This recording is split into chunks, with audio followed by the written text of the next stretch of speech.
Good morning, good afternoon, good evening, wherever you are in the world, and welcome to Mornings of Mischief's review of Star Trek Picard Season 3. I wanted to do something a little different this morning. I wanted to do a countdown to show you all what Star Trek means to me and so many other people. If you're like me and you grew up with this series, it has had its moments where it could have pulled you out of a darkness, where it was a shining light, where there was a guiding light of how to live your life. No matter what effect Star Trek has had on you, there's always something for everyone in Star Trek. Whether this new season is good, whether it is bad, I leave that up to you and our reviewers. Thank you so very much for being here. This is Stone Loki. On with the countdown.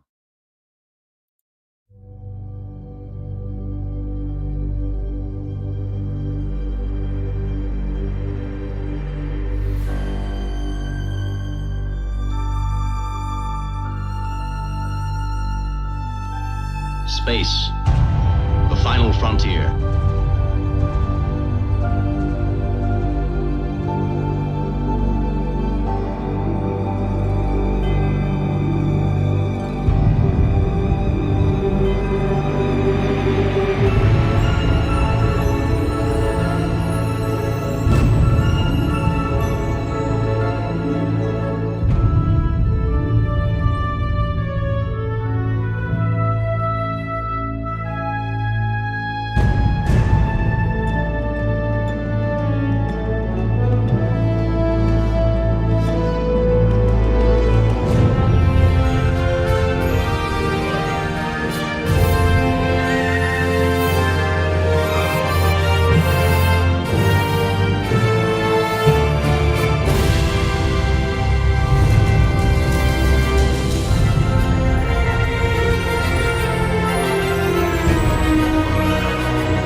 Second star to the right. And straight on to the morning.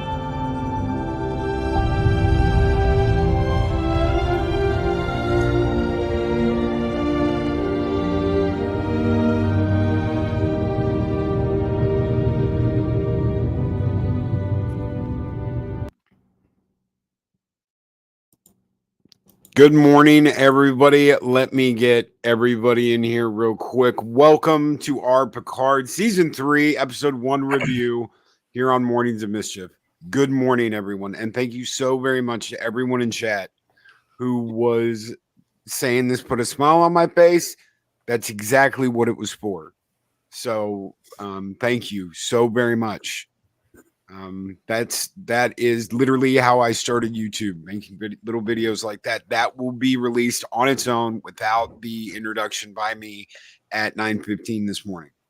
So in an hour and 7 minutes. So if you want to just see the tribute video, I call it a love letter to Star Trek. There you go. Good morning, everybody. Good morning, everybody on the panel. Good morning, everybody in chat. If it got your feels, that's what it was supposed to do. It did. Yes. God, Loki, that was gorgeous. Thank you so very much. I loved making that. I spent all day making that yesterday. I spent almost all day. I finished it up. I started as soon as the stream was over yesterday and finished up about 4 o'clock. So no, been a long road. No, Mark. I ran out of room. I had Enterprise footage. I had more TNG footage. I had more DS9 footage. I had more Voyager footage, and half of all of that got left on the floor because I just ran out of room. I was like, ooh, I want this, and I want this, and I want this, and I want to show up this, and I want to do this, and I just didn't have enough room to get everything in there. And You done good. You done good. Yeah, you did. Yeah, you did. I just wanted to make sure that when you heard the music, especially like as soon as the DS9 intro hit, I wanted Jake and his dad Mm-hmm. in that opening scene where they walk and see DS9 for the first time. So, Mm-hmm. and then Voyager, obviously, you start hearing little hints of Voyager, and then it explodes into the Voyager theme. So, the couple of people I shared with it yesterday said, this makes me want to watch Trek again. This makes me want to watch TOS, Mm-hmm. TNG, DS9, Voyager, all over again. So, Yep. Yeah, definitely. what a way to get it started. Ooh. Good morning. I want to welcome my panel to this review. Dave Bob, what is up, my friend? Are you excited? Well, I will say I did not hate it. That's high praise. That is absolutely high praise. Considering that I think we both have hated everything that has come out of New Trek, from STD to Strange New Worlds to Lower Decks to I Guard. couldn't see any, real overtly woke, stuff in it, which is a surprise. Maybe a little too much member berries, but I guess that's how they kind of got to hit you right at first. But like I said, I'm a little surprised. I don't hate it so far. Arwen Avalon is here, ladies and gentlemen. The spunky one herself. She shakes up your evenings on Arwen After Dark and Arwina with Arwina. The Arwinas. It's like the Maximoffs in Marvel, except they're the Arwinas. Good morning, y'all. Good morning. And okay, I didn't hate it, but Loki, your intro kind of changed my mind on it, but not necessarily for the better. And when we get into all that, I'll explain it. But your intro was so good that I'm like, that's Star Trek. Well, what's really interesting, we were talking at the end when the credits rolled, and we were marveling at the sound choices they made, because they did like a compilation, and I was like, holy shit, I did the exact same thing. Yeah, but that's yesterday. yeah. I mean, that was Yeah. Anyway, I'll get into all that when we get into the review. But good morning, y'all. Good to see you. Good to be here. Thank you for having me. Rambling Canuck, good morning, my friend. How are you doing? This is our third season of watching Picard, our second season watching together. For anyone out there who does not know, me and Rambling Canuck met over a to the death argument. It was like when Kirk fought Spock on Vulcan. You know, we were both, we had our Lurpas and da na na na na na na na na na. Yeah. Over on PJ on Orbital Nation's channel. Shout out to PJ. Yeah. He got hit on Twitter. He needs to get his account back. This is absolute nonsense over a ninja gif. But we met and dueled on Orbital Nation over the first season of Picard, all because a random level of interference from Deej set us off against each other. Yes. How are you doing, my friend? Not too bad. As for the episode, I'm nervously optimistic. So I went from liking Picard to cursing the name of it to well, maybe this could maybe pull itself out of the arse hole, but we'll see. I have a few questions though, but we'll see how it goes. Oh yeah. It's gotta go beyond this episode. We're gonna review this episode.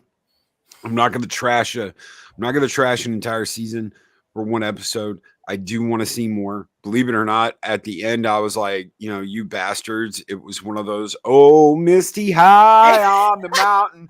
Fuck you for ending it right there. Yeah. Your smog moment. My smog moment. So, indeed. 24/7 Fusion is here. Good morning, my friend. How are you doing? I'm good. I'm glad to be here. What's up, Canuck? Great to see you and actually great to be here with everybody. I'm good, man. It's been an interesting morning so far, so I'm good. All right. We have a super chat from MB Geeks Bar and Grill right off the bat. $5 super chat. Thank you so very much, brother. Says still can't pay the light bill. CGI was meh. Some of it looked grainy. Eagle Moss ships playing his day. I noticed that in the bar. I was like, those are Eagle Moss ships because I have a bunch of them. I lost count of the member berries. It was okay. All right, we're going to get to that. We're going to give our opinions about that. There were a lot of member berries in this show. I'm going to say that right off the bat. There are a lot of things, a lot of call outs, a lot of Easter eggs on this episode. And then I'm wondering if they're going to keep up. Hell, they had the Odyssey class. They had the USS Enterprise F Odyssey class from Star Trek Online in the information pull-up in one scene. It was absolutely crazy. All the stuff on Picard's desk and his chair in his home was all stuff from TNG. You had the flute, the Resican flute. You had the tapestry. It was the Vulcan. They were the Vulcan early race Vulcans, where they broke the Prime Directive and they worshiped Picard as a god. He is the Picard. We must do as he says, or he will punish us. Yeah. They had the statue that his mentor brought him in the episode where they find out that all alien life in the galaxy was seeded by these strange changeling-looking aliens that left to go off into the Delta Quadrant. Wonder how that happened. So there's a lot of things in this episode that they threw out there to be like, well, look what we remembered, look what we did. So Shellback TJC, why is War prematurely gray? War's not in this episode. At least you don't see him in this episode. There's a current theory that he was in this episode, you just didn't see him. So let's start off with how it opened. Did anybody have a problem with how this episode opened? Nope. Not at Great all. music. Not at all. Yeah, it was fine. all right. It was it pulled you in. Crusher is going Annie Oakley with a pump action phaser. I'm not Yeah. sure. I had a little problem with that. Yeah, when did she become, tactical officer number 1? Annie Oakley. Well, she had It's been phaser 20 rifle. years too. It has been 20 Yeah. years. Yeah, it has we been don't 20 know what years. she's been up to in 20 years. Yeah. Nobody does. She The big also went mystery. into battle with a depleted charge in her pump action phaser.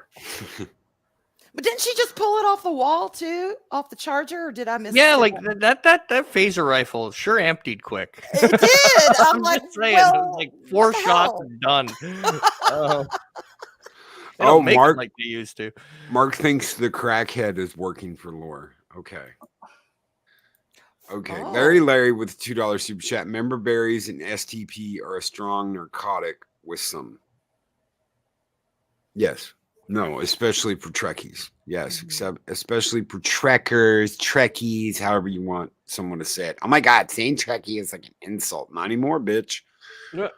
I like member berries when they are done with a purpose, when they're effective. And I thought some of them worked in this episode. I thought some of them were just kind of thrown in there. But if it's there and it has a true design behind it, then I'm like, okay, I can deal with that. But just member berries for the sake of just puking up member berries, that doesn't impress me.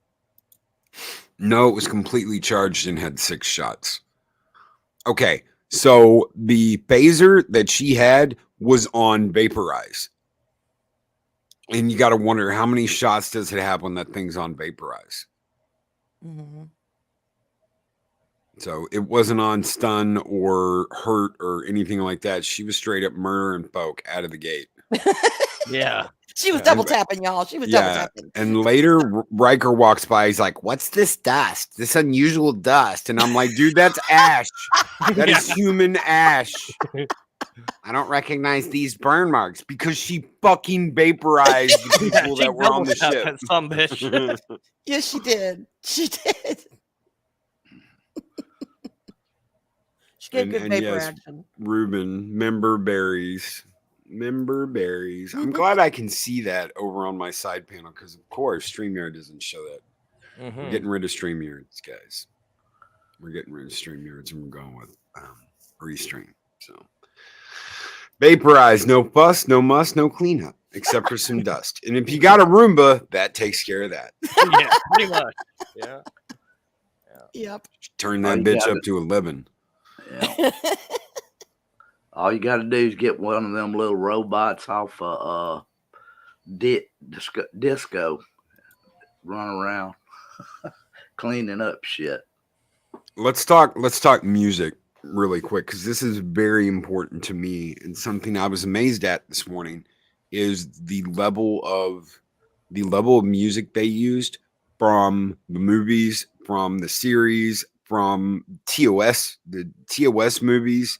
They used music from so many different eras. They used the movie period music. They used TNG music. They used TNG movie music. They used music from First Contact. It was like every time I turned around, they were using music stuff from classics that are absolutely awesome. What did you guys think of that? It's amazing that they actually sprang with some money because, I mean, the only reason I could think in the other series why they haven't used it is, it was a money thing. And they're finally turning loose a little of the money. Yeah, I got chills when you heard those first few notes, those iconic notes where everyone knows what the hell. Oh, yeah, Star Trek theme. That and the First Contact. I was like, y'all, is that First Contact? Because that is my favorite. First Contact's my favorite Star. Shit, if I ever get remarried, that's what I'm walking down the aisle to. Is that First Contact theme? That is how much I love that theme. It is so beautiful. So the music, yeah, I will give it an A+ for the music. I love I like the music parts. That was beautiful. Monkey Jeebus comments that Beverly set the phaser on "Shut Up, Wesley." Yeah. Pretty much. Thank you, Monkey Jeebus. Pretty much. Yep.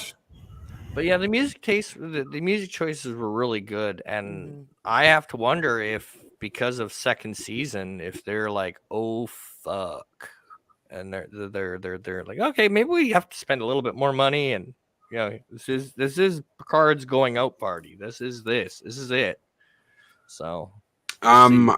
Okay, so I heard the same thing Critical Drinker said, Dean, that they didn't have a lot of money for this season. This is the tightest budget they've ever had. And it's because Kurtzman and Akiva Goldsman just didn't give a shit about this season. So this has all been Terry Matalas. Terry Matalas has been in charge of this. Terry Matalas is the one that has been running it. And the answer to we need more in the budget was what money? That's right. Yeah. Larry, right there. What money? So they reused a lot of things. We something got brought up, and I think me and you talked about this, Canuck, on PJ's stream when we did it. They had a lot of money to do whatever they wanted to, and we were wondering where that money went. And one of the comments that was made, and I know I've made this comment myself before, is people did amazing things on a shoestring budget. There were absolutely amazing movies made where they didn't have a lot of money, and they had to scrounge for things, and that led to creativeness in the movies. And they didn't have to worry about that. Maybe they had to worry about that this season. Maybe that was something they had to look at and go, we're going to have to figure out how to do this. And we're going to have to figure out how to do it reusing things that we already use.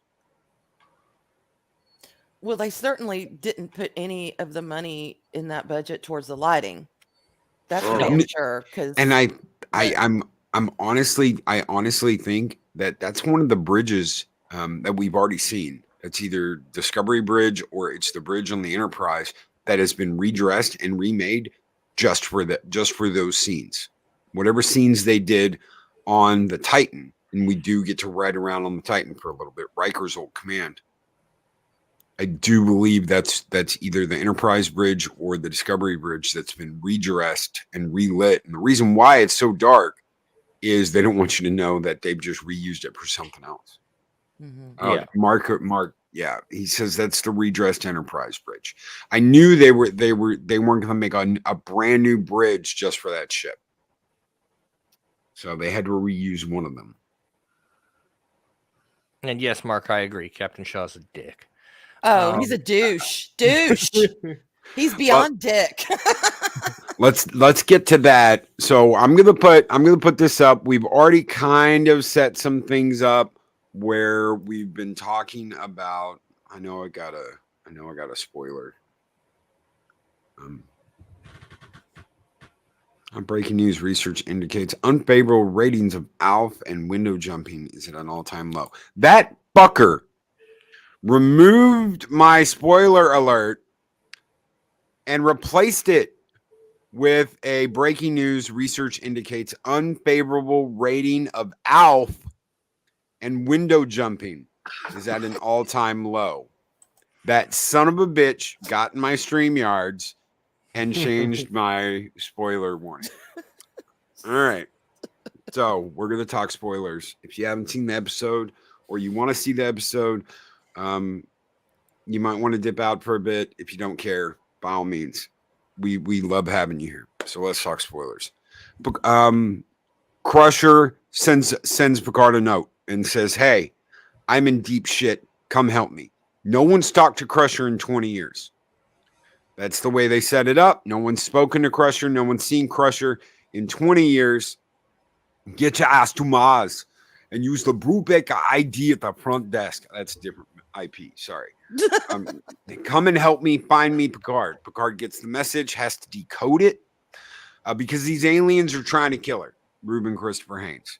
These aliens get on her ship. She's on a ship out in the middle of BFE. And these aliens board her ship and try and kill her. So she is wounded. She messages Picard. We don't know why she disappeared. At least we have a theory, but that's going to come at the end here. Picard gets the message, has to decode it, decides I've got to go help Beverly. And Beverly says, trust no one in Starfleet. Now that I am kind of sick of this trope.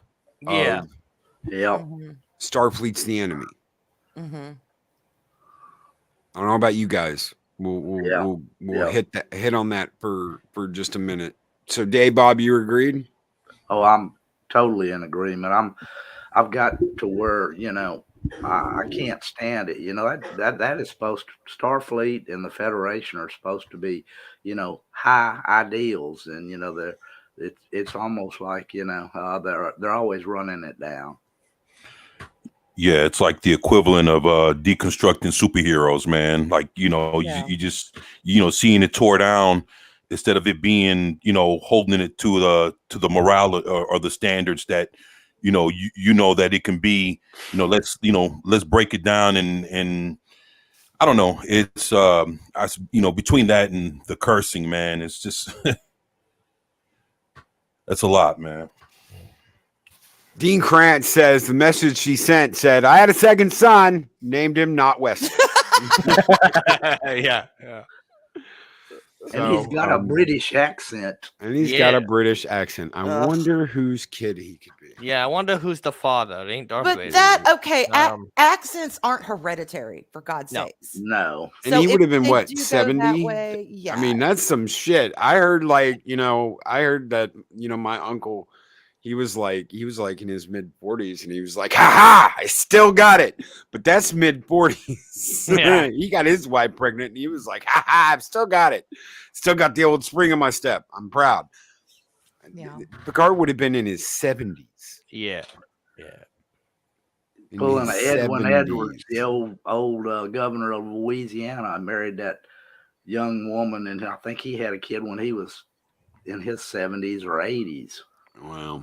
Well, Yeah. Picard's definitely got spring in his step. He must have taken a lot of Viagra to Yeah. re-raise the old Enterprise. Yeah. Raise the flag, Will. Brought it back from the dead. Yeah. Brought it out of dry dock. Yep. Well, that is one thing that is, I didn't hate this episode, but I didn't love it either. I mean, let me put it this way: I enjoyed it enough to want to see what's next. But one of the things that I was like, "Oh God, here we go again," is the whole, trust no one, don't trust Starfleet, don't trust. Yes, And I hate that. yeah. I mean, have there been nefarious people within Starfleet? Sure, you're gonna have bad apples in any organization, but that was the thing I loved about Star Trek, is that inspiration that, here we are to, to go forth and boldly go and to look to the better, and these are shared ideals within Starfleet. And now that Starfleet, it could be the enemy, it's like, that's not Star Trek to me. And that constantly takes me out of this universe. It's things like that. I So agree. that is one thing I have a problem with. No, I absolutely agree. I'm sick of the Starfleet's bad, trust no one. Yeah. Did we get that every once in a while? Did we get something like that Yeah. in TNG? Yeah, but it was every once in a while. But This it made is- it shocking. It made it shocking. And it made it like, oh, I'm going to clutch my pearls. Oh my God. But now it's like, wah, It's wah. every episode. Yeah. Yeah. It was like an every alien life form took over the Yeah. Federation There's always Council. a reason behind it, not just because they're all douchebags. Right. It's just, yeah. It seems Or- like ever or- since Section yeah. 31 was created, that there's always some part of Starfleet that's just Yeah. evil and maniacal. Well, they're white. I mean, You're not wrong. Yeah. I'm just saying. And Starfleet's supposed to be the best of the Federation, yes. Mhm. My biggest gripe, or not gripe, but my biggest confusion of this episode, and I'm kind of jumping ahead. Do you mind, Loki? Just a little bit. Oh, go ahead. My biggest confusion is, why in blue hell would she send it to a Enterprise D? She didn't say that either, and I don't know. But here's oh, my. it's this- because this of the is what's Miriam. annoying. It's because of the Miriam thing. Okay, Yeah, so but the what Miriam annoys me codec. is- but what annoys me is, it's the Enterprise D is everywhere in this episode. Every fucking where, right? Oh yeah, The Enterprise D is mentioned several times. The Enterprise D is mentioned even in the fact that the message comes to the communicator badge from the Enterprise D uniform. The fat Here's my ones. confusion. The fat Here's my- one. Yeah, here's my confusion. The last ship that all these people served on was the E. Yeah, but the Miriam codec was specific for the Enterprise Yeah, D, yeah, I get that, but which is why it was on that. Why it was. It's why it was sent to that communicator because of the Gotcha. codec she used. Okay, so they only used that in that one episode where they were trying to free those people from the terrorists. So there's a thing that happens on Rigel 7. Why does it always happen on Rigel 7? Moon over Rigel 7. That's right. Where they have to go in and they have to free the hostages that have been taken by this guy. That's their secret communicator thing that they were using, so they couldn't monitor the transmissions of the Enterprise. D. So the comm badge was set up for that codec. yeah. It was specific, and that's why Picard thought about it and was like, "Oh, try the Miriam codec computer. I'm sorry, I'm kind of blanking here. I'm old Gandalf. Oh, wrong IP. That's my Yeah. friend in real life, not on the show." Yeah, pretty much. But what annoys me is the E is never mentioned. Like even in all the ships in that little frontier thing, the E isn't there. The They were Enterprise D making- is yeah. everywhere. Mhm. Well, The the E Enterprise is nowhere. there is a refit constitution in that pile of Enterprise D ships. There's one refit constitution. Yeah, You don't but- know if it's the A or if it's the original. You just see that it's a refit Yeah, constitution. yeah. But the E is nowhere, No. which is the last ship that everybody served on. But And Riker takes offense to that because the fat one, no one wants the fat ones. So they're in a Mhm. bar, they're in Guinan's bar, and there's a new waitress. Luckily, you don't see homegirl in her moo yeah, walking around on stage saying, "Get out of Who my did her so cornfield. dirty My last name's season?" Mother Abigail, they motherfucker." did her so dirty last season, so dirty. It's like watching a moon pie try and act. Can I address this about the Enterprise D? I don't know Yeah. if this was the way they intended it, but kind of the way I took it, because by watching this, this was the feel I got, and this was part of the problem I had with it. Is I think they were doing that to show that these characters, they've gotten older. They're not at their prime anymore. They're not the ones in charge anymore. They're kind of over the hill, washed up, blah blah blah, and they're going to come together and they're going to rejuvenate themselves, yada yada yada. Okay, fine, I get it. But the problem I have with the way they're going about it is that if you think in the Undiscovered Country, okay, it showed the crew getting ready to their last they're be decommissioned. They're going to go into retirement. They're going to even the way that they approached it then, I felt was a little more respectful and a little more, okay, yeah, they're going into retirement. They're kind of, past their prime in that regard. They're no longer the hot shots, but they still had purpose. Even in their retirement, they still had purpose. They still had respect. They still had those things. The way they kind of were treating the characters in this episode, it was like, I didn't see that. I didn't see that. It was like, okay, you're just, yeah, you're Picard, you're doing your thing. Yeah, okay, Riker's fat and old. Yeah, blah, blah, blah.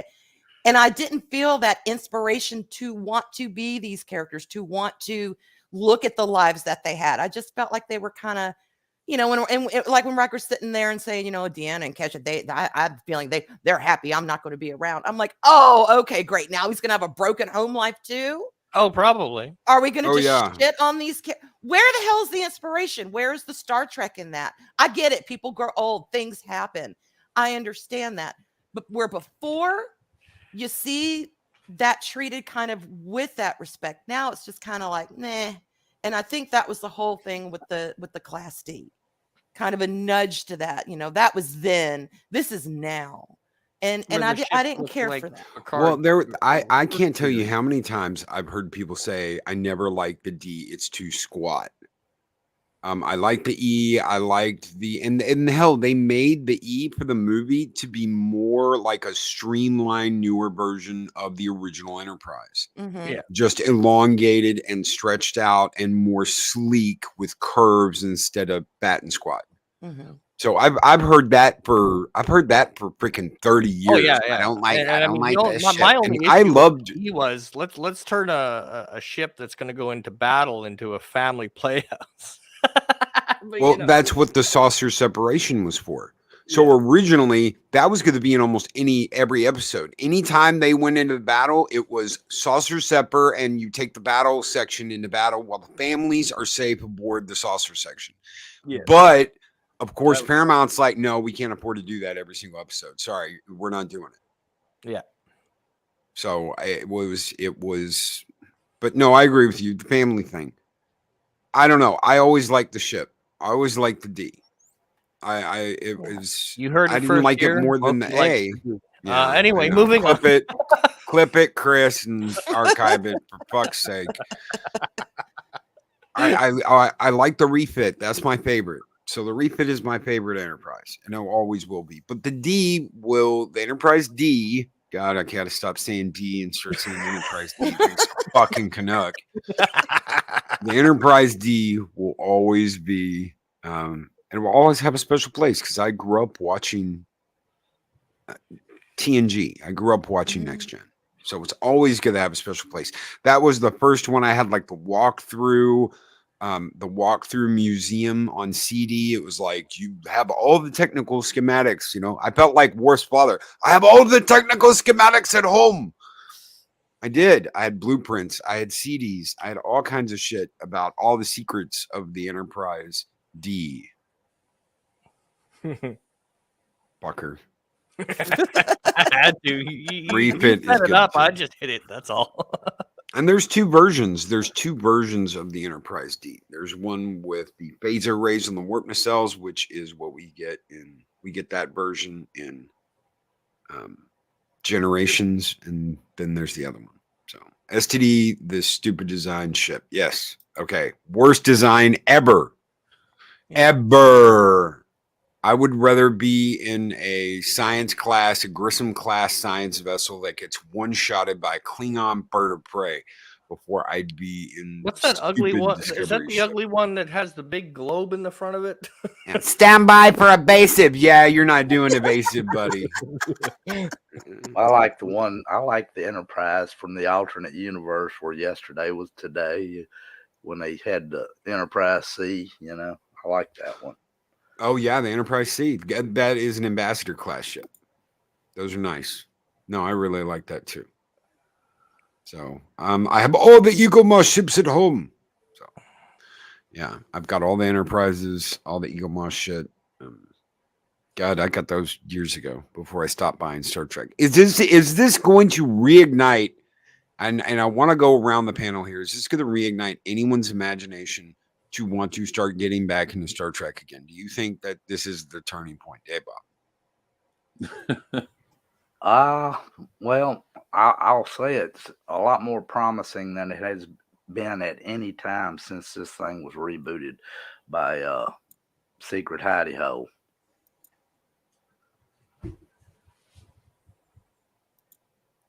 Arwen.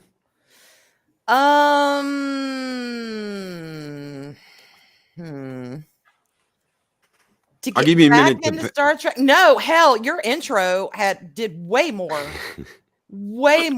to initiate people to get back into Trek. Now, again, I didn't hate it, but no, I don't think it was as good as some were. Oh, you're gonna watch it, you're gonna love it, it's gonna refuel. And no, I don't think so. I mean, yes, I'd like to see what happens next because I want to see what's going on with Beverly and all that.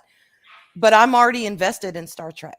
I don't think this is going to come out and have bring in necessarily new fans and bring. I don't know. I didn't think it was that good. It was better than the last two seasons, but to be fair, those are pretty damn low bar.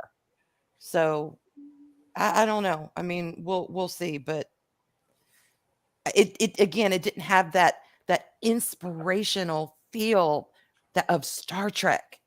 It was kind of gritty and it was kind of blah. And the cussing, oh my God, can we fuck off with the cussing? This is Star Trek. They're in uniform. They're on the bridge. What is going on, y'all? I mean, yeah, I can cuss too, but I'm not in I'm not in Starfleet. That is so jarring. And it just takes you out. Captain of a starship said "son of a bitch" on the bridge of a ship in front of us. I'm like, oh, you really are a douche. Yeah. So I don't know. I mean, I guess to each his own. We'll see. And y'all, just in the chat, yes, Riker and Troy were married. He didn't say they weren't. He just, one of his comments implies that maybe there's trouble at home. Yeah. That's all. He was Picard was apologizing in the bar. Picard apologizes to Riker for taking away from his family, and Riker says, "Don't worry about it. I don't think they want me around right now anyway." Yeah. So, but that's all. But they lost his son, and they lost his son a very stupid way. It was some like electronic virus that got into their kid that, if they had an AI around, they could have used a positronic brain to cure him. And I'm like, oh my God, what? And that's a carryover from the stupid writing in the other seasons. So yep, absolutely. Okay, something I wanted to bring up.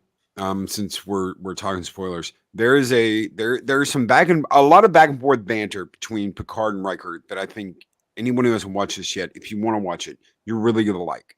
The banner, that's one of the best parts of the episode, is the banner back and forth. There's been a lot of talk of whether he is a android or not, whether they retcon that or not. And while they didn't address it, there is a scene where he is pumping his fist. And when I say pumping his fist, he's opening and closing his hand right before they go into a tense situation. And Riker looks at him and says something. He goes, "No, it's adrenaline. How an android have adrenaline before he goes into a tough situation?" Mm-hmm. Yeah. And then Riker talks about his knees being hurt, and he's like, "Hopefully we won't have to shoot anybody or dodge anything." And I'm like, that is a Bones response. If I ever heard one, that is a Bones to Kirk. Or move, we'll be fine. Yeah. Fine. Dave Bob, what did you think about? Do you think that they're gonna keep this up with him being an android, or do you think they're just gonna not address it at all in the future and leave it alone? I think they're just not going to address it strictly by the fact that, they're even hinting at the fact that he keeps, getting facts wrong and stuff, like Starbase 4 when it should have been Starbase 11 and this and that. Like he's, his mental doddering. His mental faculties are slipping, like. Well, I don't know if that was meant to be that his mental faculties are slipping when he says 4.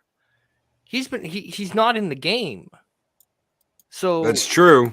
Right? He's not in the game. So he wouldn't have known that this space station in the middle of fucknut nowhere decommissioned last year. He's not in the game. So he's just I can see that too. Right? Like he's not in the game anymore. But there were other instances, I mean, that, it just kind of like, like he's doddering. You can just, like he's a doddering old man. And you gotta, is that how they're trying to portray him? Or is that just Patrick Stewart? It's Patrick Stewart. Is it Patrick Stewart or is it Picard? Go ahead, Arwen. I know you were about to say something. So I was just gonna say, are they gonna pull a Bobby Ewing in the shower, where he comes out? Pamela Ewing was like, the whole time he was gone, it was a dream that he is human. Are they gonna? Because look, they've already laid the groundwork. He's an android. Go with that. Don't just switch.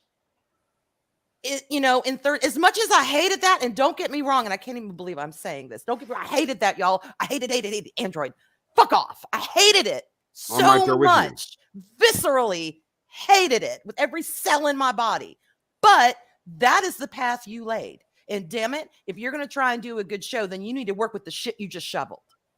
Don't pull a switcheroo and just expect everyone to be like, oh, he's not an android anymore. He's a human. No, you've already laid that groundwork. You can't just go back and change it. If you're saying, oh, got to watch it now. Picard season 3, it's going to be the best one ever made, y'all. It's going to be great. Then let's see it. And let's see you get out of the shit you just shoveled. But I don't know. I don't know. McKinney Draws with $5 super chat. Could you say the amount of cursing is sheer fucking hubris? Cue CSI Miami intro. Ow! Dun, dun, dun. Yeah. It's as much, but not as strong, but they're still cussing way too much. Thank you, McKinney. Mark the Infinitely Tired throughout a member chat. He's been a member for 23 months and is Warrior of Asgard. Safe to say this episode should have been 2 hours to flesh things out more. I agree. Things are too rushed in the episode. I agree with that. Well, what worries me is anytime, like, especially from TNG on, anytime you saw part one was good. Part 2 sucked ass. I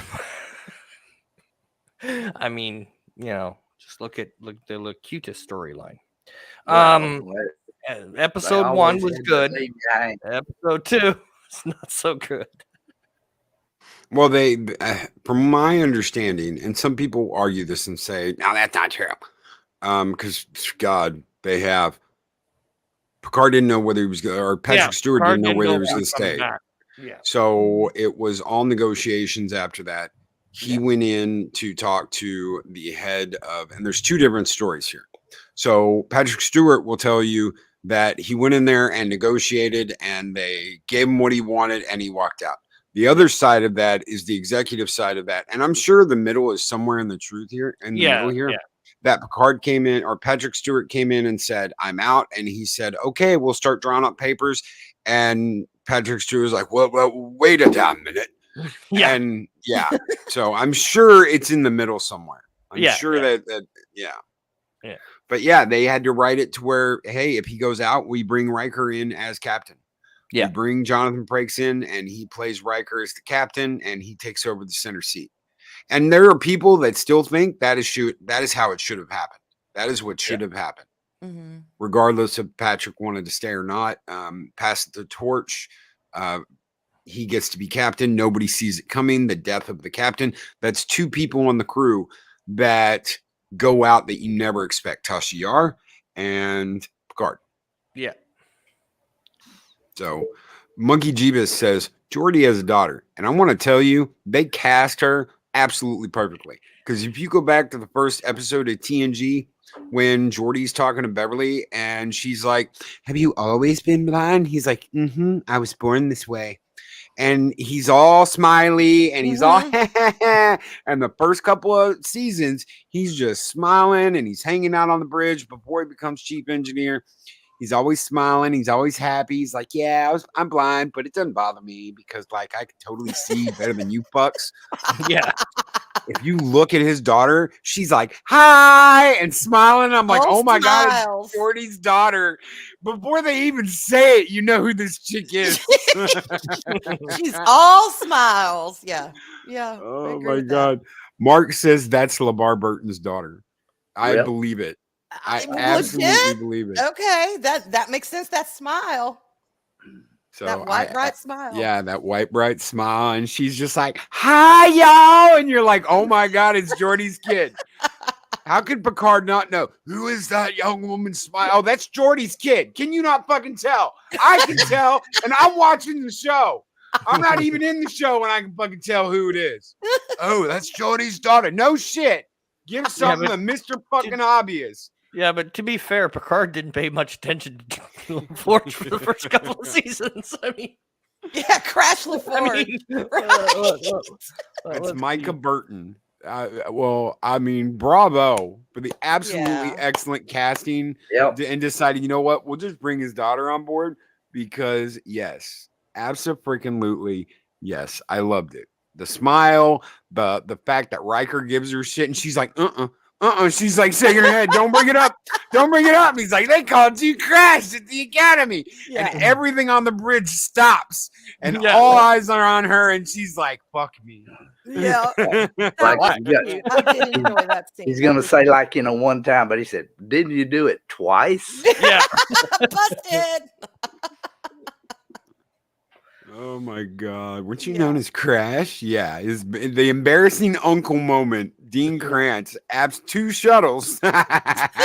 Yes. Yes. And she's like, Why? Because no woman wants a nickname like that. It's like Beverly being like, don't you ever tell anybody that I'm the dancing doctor. I will fucking knife you in the middle of the night. I will slit your throat. I will come to your quarters. Yeah. Well, you know. In the middle of the night, and I will slit your Right. throat for calling me the dancing doctor. Oh shit. She's like, Data, you will never repeat that ever again. You know how hard I had to work to get over that reputation. The show needs more of that levity. Yes. It needs more of that banter. Because without it, it's just, one of the things we were saying back there is I know, the future's still going to have some dark shit. But one of the things you love about Star Trek is that it makes you look positively towards the future. They're working towards a better future. And the episode was like watching a freaking Blade Runner episode, or that old show Total Recall. So let's It's like we need levity. Since Arwen brought it up, let's get to the worst. Let's talk about the worst part of this episode, because I want to do that. I don't know if Arwen has to go early or not. I do in a little bit. Okay. There is some shit with Rappy in this. Oh, God. And it is the worst. It's the worst part. And as soon as I saw her, I was like, oh shit, is that? Wait a minute. Because she got like a hood up and she's walking through the rain. I'm like, is that baby daddy mama? Is that baby daddy mama? That's baby. Oh, baby. Mama not on crack no more. Mama got better. Yeah. Mama not using no more, baby. And you're like, oh, fuck, not this chick again. Look, I understand that this is some serious shit. Okay? I understand that. I understand that what she went through. Don't ever think I don't. But that's not a Starfleet officer is not a drug addict. Yeah. There's a reason why she was dishonorably discharged. There's a reason why it was like 13 different offenses in her court martial and why she was thrown out of Starfleet. But you know what? She's back and she's a commander in Starfleet intelligence because of Picard. But she's still like, Mama want to shoot up. Mama want to use that juice. Juice Mama up. And you're like, God help me, lady. No. Anyway, I want to start off with Arwen because she called it right out of the bat. She was the first one to notice this. Tell us about Blade Runner Star Trek. Well, it was. I mean, it was. First of all, I can't stand that character. I'm sorry. She's my least favorite. I don't give 2 shits about her. Go, get your Nash. Go take care of yourself. Whatever you want to do. I don't care. Just get off the screen. And everything is just dark and heavy. And I'm like, what the hell am I watching? I'm not watching Star Trek. And again, I know that, in the Star Trek future, I'm sure there are some, undesirable elements. There's going to be some, bad things, but it took me out. There were little glimpses of Star Trek in this episode, little glimpses. That was not one of them. And that's why I feel like, this episode it's very hit or miss. And I do not think this is going to be the big revive of Star Trek that people think it is, mainly for stuff like that. And even when we see Seven, on the bridge, even when we see her, she's in Star Trek. I mean, she's in Starfleet now and blah, blah, blah. It was too damn gritty. The whole thing was just too damn gritty. And they're still being Borgists, whatever you want to call them. Yeah. And they're still you used to be a Borg, so fuck you. I don't even know why you're in Starfleet. And you're like, no. Right. No. Everything that Star Trek pushes you towards to believe about the future, everything that they fought for, and the whole purpose of Starfleet to preserve and protect. And yes, we are a better future. And, there's opportunity now. There's a lightness now. This hurrah, hurrah, hurrah. Welcome to the future. All of that is just shot to shit with this show. It's just gone. Does anybody remember when Worf was explaining what it was like for him as a child? As a child, people gave him shit for being a Klingon. They didn't understand him. And his parents tried best they could. Yeah. Mama's in there, make him roll cake blood pie. And, he's like, even when he's older, he's like, can you make me some roll cake blood pie, mother? She's like, I still have the recipe at home. Just like dad's like, I have all the diagrams and technical schematics at home. But it wasn't until he joined Starfleet that he felt accepted for who he was. And he felt like he had a family. Yeah. Even with his mother and father trying to understand the Klingon ways and trying to help him be a Klingon, the people around him didn't get it. He talks about that when he breaks that kid's skull, when he's playing soccer, and he's like, I can never act like a real Klingon anymore. And he had to hide that part of himself. He had to bury that part of himself and control it. And that's why he's different than other Klingons. But he never felt accepted until he joined Starfleet. The fact that someone in Starfleet treats her like a piece of shit because she is a Borg, I do not believe that. And I do not accept that. And that is shitty writing. Yeah. That goes back to this whole, what's his name, stayed in California to fight La Migra. Bullshit. That is absolute bullshit. And I'm not dealing with it. I'm not. It is applying 21st century, their minds, the writers' minds, 21st century ideas into Star Trek, future Star Trek. And I agree with you. It's like, you say you want to do good. You say, watch it. Trust us. This is going to be the best ever. And then you're constantly, you see a little bit of banter and, between, Geordi's daughter and Riker, and you think, oh, yay. And then boom, smash. You're right back into what the hell. Yeah. And it happens. It happens to me a lot in this episode. It constantly takes you out of that world. And it's like, that's what we want. That's why we love Star Trek. It is not that hard of a concept to understand. We love it because it puts us in the world. We want to be in the world when we watch Star Trek. We don't want to constantly be pulled out onto our own garbage and crap. Yeah. Well, my two things were one with the Raffi was, at first, I was like, oh, shit, not again. No, fuck. But now my question is, was she actually using? Because she shakes. She shakes and she throws it. She threw it away. Yeah. So she did do that. They give you the impression that she's gonna be, she's gone back to her way. She's like, I lost my girlfriend. My girlfriend left me. And that's obviously 7. And Mark mentioned a minute ago, she doesn't go by 7 anymore. That's because of the captain. The captain will not let her go by 7. And she tells that Picard. That was my other point. He takes the dig at Picard for being an ex-Borg. Meanwhile, hello, look at your first officer. I noticed that, and I was like, he takes the dig at Picard for being ex-Borg. Meanwhile, his first officer is sitting there who's 7 of 9. Still, obviously, with her Borg implants, you can't that hide she can never get rid of. Yeah, right. Yeah. It's that constant reminder that she was part of the Borg, and yet you've got Picard who doesn't have an implant on him, and he's ex-Borg. Is it time? Okay, I got to go, y'all. I'm sorry. My son just came in. Arwen, thank you so very much for being here. Ladies and gentlemen, the legendary Hooting Owl, Arwen Owl. I love y'all. Raise your fork. Girl. Take it easy. Raise your fork. Bye. Y'all have a good one. Talk to you later. Have a great one, Arwen. So, final thoughts, endearing messages, final complaints. Anything you guys got, we'll go around the room. And should have brought back Chakotay. Yes, they should have. They should have brought back a lot that they didn't. They shouldn't have killed Ichep. One thing I will say is they cannot erase season 1 and 2. Nope. And the damage is done. What happened to the advanced civilization that was supposed to come and kill everybody? Yep. Where they at? The phone call got interrupted. Yeah. Where's the Reapers? Where are the Reapers? Oh no, never mind. That's Mass Effect. I'm sorry. Yeah. Yeah, actually, that ship did remind me. Now that you mention it, Yeah. Oh yeah.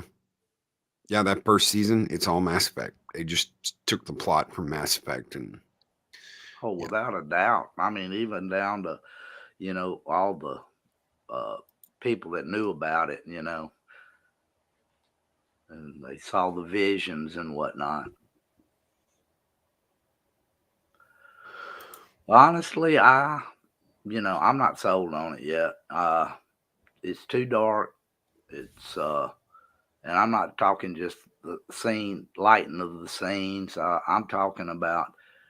I just don't see that. That's not my future look at a civilization that is at the stage that they're at. With the technology and everything they have. They're running around. Still have all the prejudices, and I know people are going to have prejudices. That's human nature. But by that time, it should be a lot less prevalent what they're showing. no, I agree. I agree. The cursing, the dark. Now there's going to be some dark stuff. The Orions have been around forever. The Orions have been around since TOS, and the Orions are the drug dealers, the smugglers, along with the Ferengi. They have women. They of course the Orion women. Oh, shit. But this has been your cartels, your gangsters, your bad guys that do stuff like this. So this has been around since TOS. There's always going to be some bad people doing bad things.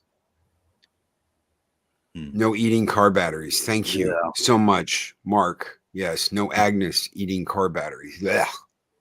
Drinking The worst moment of television history is when that mask comes off her at the end of season 2 and she's the Borg queen and you're like, oh my God. And she's still got the stain on her mouth from the batteries. Project Cambrian's like, what? She was eating batteries out of cars like it was a buffet line. And she's got battery acid all around her mouth like a Kool-Aid stain. And it's the dumbest, stupidest thing I've ever seen on television. And this is what becomes the Borg queen. This is the Borg queen. Oh, but it makes perfectly sense why she's doing it, Loki. No, it doesn't. And I don't give a shit. It doesn't. That entire season was trash. Season 1 was trash. This is not. I'll say that. This is not that. And if they can keep this up, I think maybe they might have something that's worth watching. Is that saving Star Trek? No. The Mandalorian didn't save Star Wars, but it was worth watching. I think a lot of people can agree on that. It's worth watching, but it doesn't save Star Wars. Yeah, I think this is worth watching, but as long as Alex Kurtzman and Akiva Goldsmith have things to do with the show, which apparently, from my understanding, they didn't have anything to do with this. Kurtzman was off on vacation. Akiva Goldsman was busy with a new project, and this was all Terry Matalas. So this was all Terry.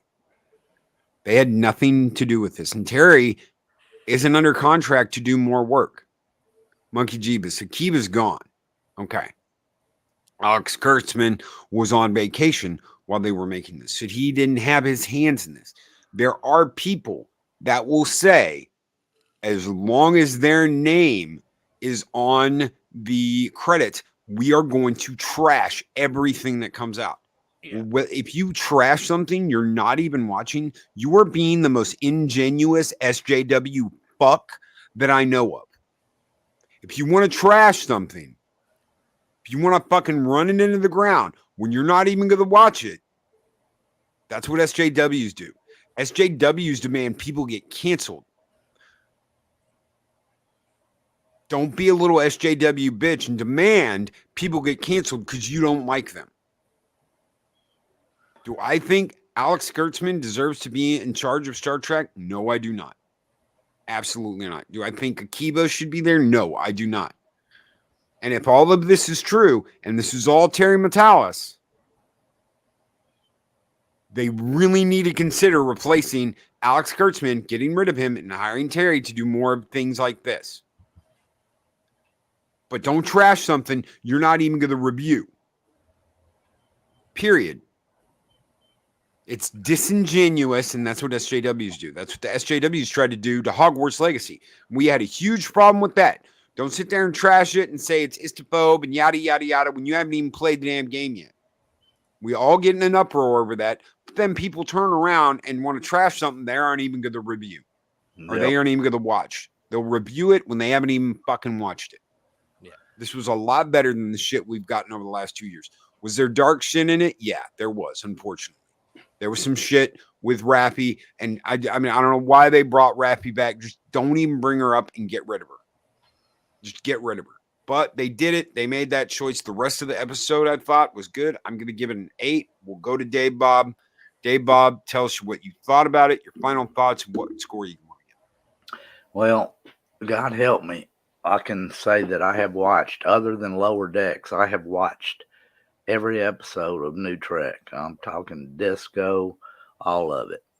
And so, you know, I will say it has potential, but as far as what it's going to actually be like going forward, I really don't know. I'll give it a 5, just because it has the ability, you know, to go on and do better. But they, you know, they're going to have to pick it up. I really think they're going to have to pick it up. They can't just keep relying on the member berries. They're going to have to come up with a good original story that is something that will grab you and that you can watch and get into. So we'll just have to see. All right, Rambling Canuck. Well, see, I'm probably the only person on this panel that liked season 1.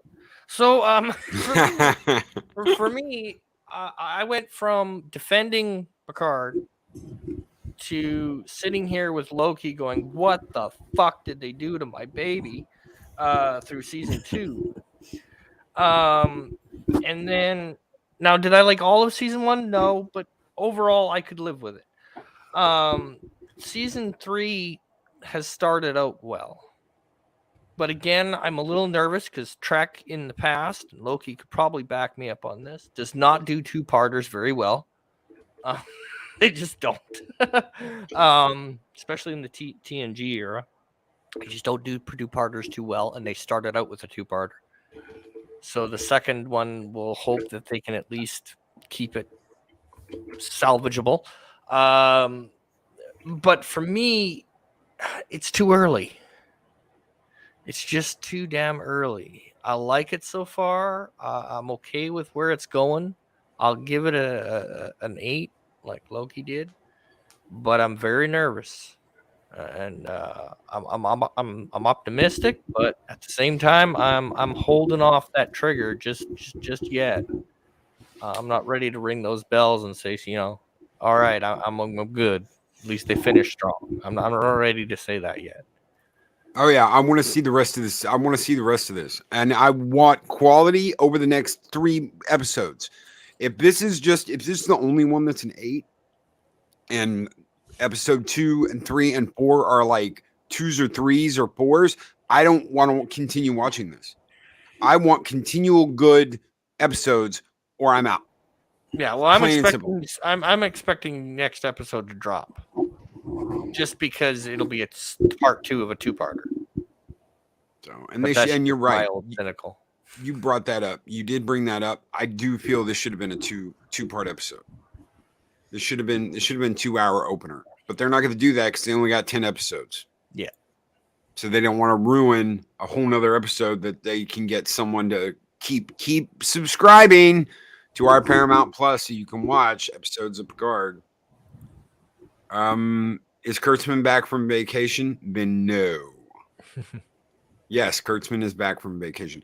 I heard Kurtzman wouldn't even watch it when he got back. So whether that's true or not, who knows? But there was a rumor going around that Kurtzman wouldn't even watch it before the premiere. He had to be at the premiere, but that he walked out shortly after the opening scene. So he's pissed.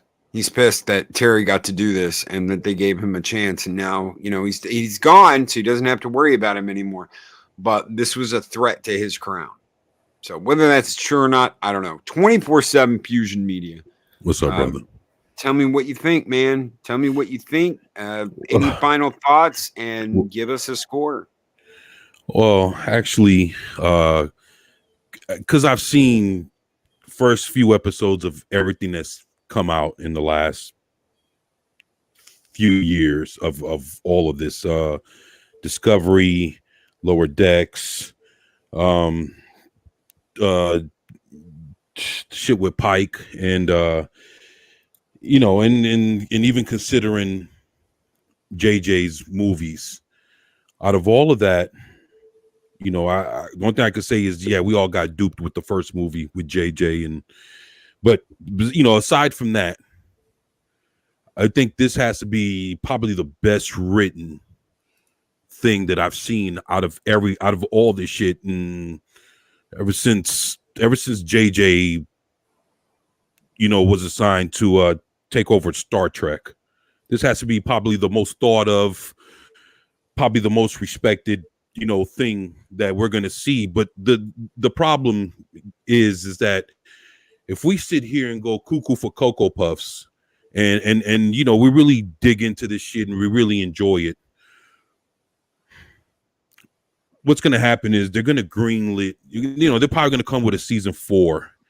And what's going to happen is we're going to continue. See, this is only one guy writing one thing, but it's still going to be, Lower Decks, and it's still going to be, whatever fuck Discovery is going to be, and whatever Brave New World or Strange New World or whatever fuck this other one's called. It's going to be more of that. So basically, what one guy's trying to do to scrub the off the turd, he's only one guy, and everybody else is going to contribute, their trash to it. So nothing at the end, nothing changes, because all they have to do is remove him and take another writer from one of those other shows, replace him if they don't like his shit, and nothing changes. And the thing is, we just greenlit season 4 for him because we're loving what we're seeing right now. No. This is it. Season 3 is the end. This is the final. This is the final but, season. But Picard only, Patrick Stewart only agreed to 3 seasons. All right, well, then, but then the universe that it all exists in is still there. Yeah. And Terry is gone. Yeah. Yeah. Even if Picard doesn't go for a season 4, everything else surrounding it, with everybody else's shows continuing to go, is man. So I mean, at the end, do we really get what we want? No, and that's why I don't think this is going to save a franchise. No, but do we hold it to its own merits and judge it by what it is? And yes, what came before the last 2 seasons definitely have an impact. Or do we say, well, the whole franchise is fucked, so it doesn't matter whether this is good or not? I don't like that. I've been through this before. I've been through this with Mandalorian. Mandalorian happened, and then they brought Luke back, and everybody was like, oh my God, y'all, Star Wars is saved. No, it wasn't. No. It fucking wasn't. No. Yeah, and it's just something in all of this mess that is good. And I think this season of Picard should be judged on its own merits of whether it is good or not. Yeah. If you're going to say, I don't want to watch it because of Kurtzman and Akiva Goldsmith having their names on it, that's fine. That is absolutely fine. That is your choice. I do not hold it against you for feeling that way. I understand that. I felt that way a couple of times myself. Before RMB and PJ convinced me to give this a chance, I was right there. I'm not watching it. However, to judge it without viewing it, that is no better than what these SJWs have been doing for the last 6-7 years. To demand, I will not watch another episode of Star Trek as long as Akiva and Kurtzman live. Right. That is the way the SJW. I said it, and I'll admit it. because I'm not a perfect human being. I said there should be no peace as long as Kurtzman is involved in Star Right. Trek. But I didn't say I'll never, ever give it a shot, and I'll never be fair No. as Right. long as Kurtzman and Akiva are there. And that's what a lot of people are doing. That's what a lot Well, of people are saying. actually, like he said, they're not even involved. I mean, Yeah. they're on the sideline. Well, I mean, like I said, this was a surprisingly good episode, and I think that's the shocker. And okay, I can see what Robert Meyer, RBM was talking about. R&B, my bad. Yeah, I mean, I could see where where everybody's coming from. It's just please hit that like button before Agnes and tries to eat it. I agree. Yeah, with I'm still gonna watch all of it, but it's just like I said, it's just from where all of this came from. It's hard, man. It's hard to enjoy something that fucking attacked us, as fans and this and that. But letting it stand on his own merits, I can dig that. So I'm not bailing. I'm gonna sit here and watch it, with everyone to the end. But I'm just voicing my concerns, man. That's all. Yeah, I'm not gonna shit on it, but like I said, 5 is, to me, that's just straight down middle of the road. I'm surprised good, you gave it a 5. bad. Not good, not bad. I am surprised you gave it a 5. And not in a bad way. This is a good way. I figured that nope, it's absolute trash. And I'm glad I was wrong. I'm glad I was wrong. Dean Krantz says we've all been saying all we want is good Trek. That is exactly what I'm saying, Dean. That is exactly what I've tried. Oh, but we can't have good Trek under Kurtzman and Akiva. Kurtzman and Akiva had nothing to do with this. Well, their name's on it, so it can't be good. That's SJW bullshit. Yes. And if you don't want to watch it, that's fine. If you want to say, I don't want to watch it because these people's names are attached to it, that is fine. I have no problem with that. But saying it will never be good because these people's names are attached to it, that's bullshit. And that's acting and talking like a fucking SJW. And I'm not going to do it. I'm not going to deal with it. What's your final number? 24. What do you give it? 1 out of 5? Whatever out of 10. You go. I'll tell you what, if it's a 1 out of 5, I'll give it a 3. If it's 1 out of 10, yeah, I'll give it a 6.5. Okay. All right. Me and Canuck agreed on an episode of fucking Picard. Hey, we did that all through season 2, so hell already froze over, buddy. And just remember, folks, you all heard it here first. Loki likes the D. Oh my God. So the intro that we played at the beginning of this stream, the dedication to Star Trek, that is uploaded on the channel. It should be uploaded right now. It should have been uploaded about 5 minutes ago. So if you like that, please give it a watch. Please share it. That's a big thing, guys. Please share this stream. Please share the new video. I love Star Trek, and I hope that video conveys just how much I love Star Trek. And I'm talking about Star Trek. I'm not talking about D. So DJ Ronnie G with $5 super chat. Too much, too late. It's like a kid with bad grades trying to turn it around in the final quarter. 3.5 out of 5. And I'm not arguing that.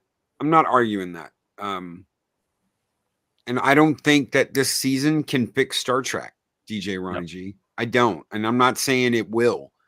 I'm just trying to look at this season as this season. At the end of this, we're going to talk about this series as a whole. Obviously, this is the last season. And this series as a whole is a fucking mess, just like every other season of STD and Strange New Worlds. All of it's a mess, and it's because it does not have a strong leader directing the orchestra. And that's what you have to have. You have to have a good conductor that can direct the entire orchestra and not just one thing at a time. And obviously, Star Trek is lacking that. And until they fix that, until they have someone that can be in charge of it and run it like a perfectly tuned orchestra, this is what's going to happen. Is shit like this. So thank you. And as far as Picard goes, and I'll bring this up when we get there, and I know, Loki, you're trying to wrap it up, but I do want to say this. As far as Picard goes, it's not all Kurtzman. a lot of the faults of Picard has fuck all to do with Kurtzman.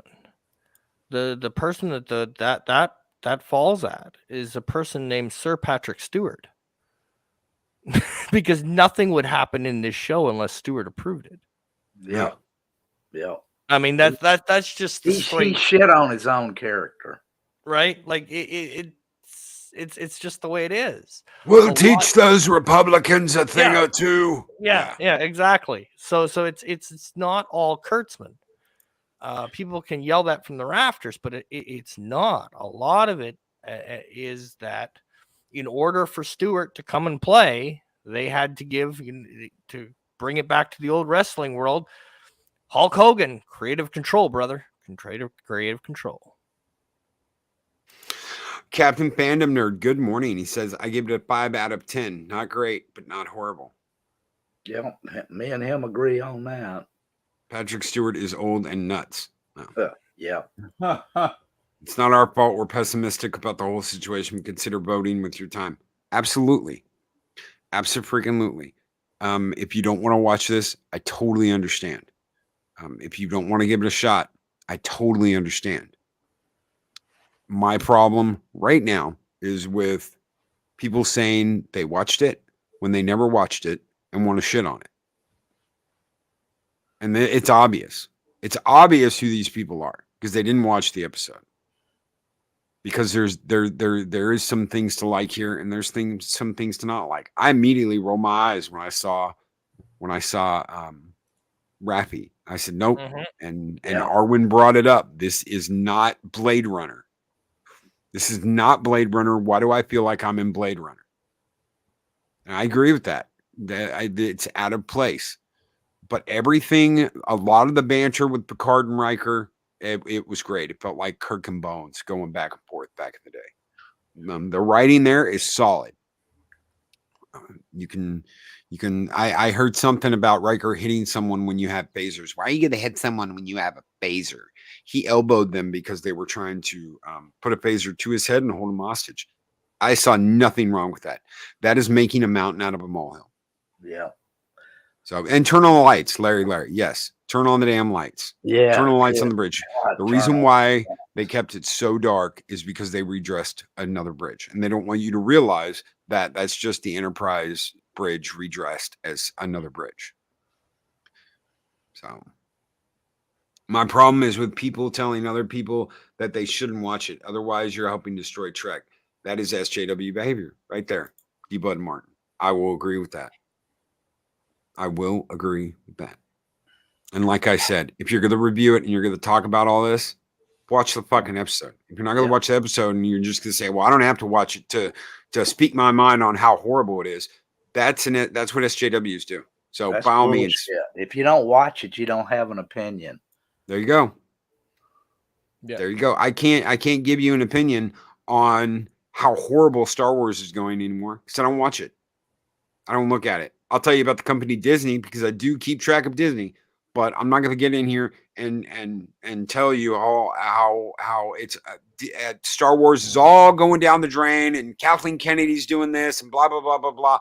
When I don't pay any attention to that shit. It's not my place to say anything. Let somebody else that watches Star Wars still talk to you about it. Go and talk to Nick over at Echo Base. He'll tell you.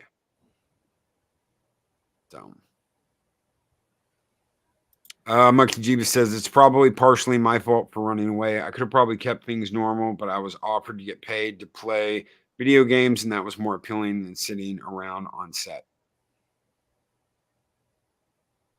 I don't know what you mean there, buddy. People are skeptical, and people have a right to be skeptical. I wasn't even going to pay it any attention. Like I said, guys, we're getting out of here. We almost went an hour and a half this morning. Keep the 4 lights on. Oh, 4 lights. On the ship, at least. Shit. Yeah. Turn on more than 4 lights. Again, thank you to Dave Bob for being here, brother. Thank you, Rambling Canuck. Thank you, 24/7 Fusion. Thanks for having me. Yeah. Rambling Canuck and 24/7 have their own channels, guys. There are links in chat to those channels. Make sure you check them out.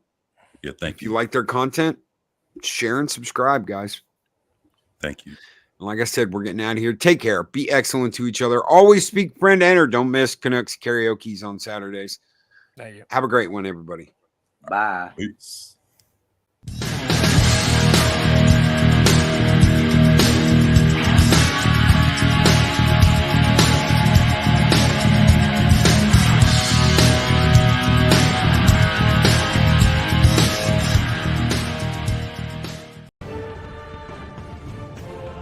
These videos are tremendous. Like, comment, and subscribe, and hammer that notification bell.